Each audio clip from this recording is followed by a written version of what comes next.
Hey guys, তো এই শাড়িটা আজকে ফ্লিপকার্ট থেকে এসেছে। এটা এখনো আমি খুলেও দেখিনি যে কিরকম এসেছে। তো আজকে সেটা খুলবো। শাড়িটা পরবো আমাদের ফেয়ারওয়েলে। কালকে আমাদের ফেয়ারওয়েল, কিন্তু এখন আমি শাড়ি চেক করিনি। তো যেরকমই আসুক, খারাপ ভালো, আমাকে এই শাড়িটা পরতে হবে। দেখি খুলে কিরকম এসছে।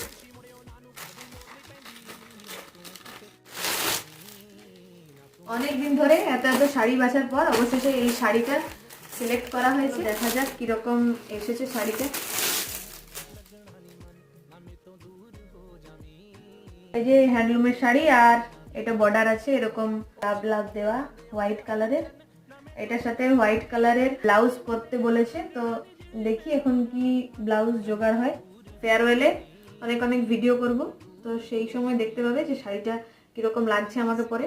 এমনিতে কোয়ালিটি ঠিকঠাকই আছে দাম অনুযায়ী। তো চলো আজকের মতো টাটা।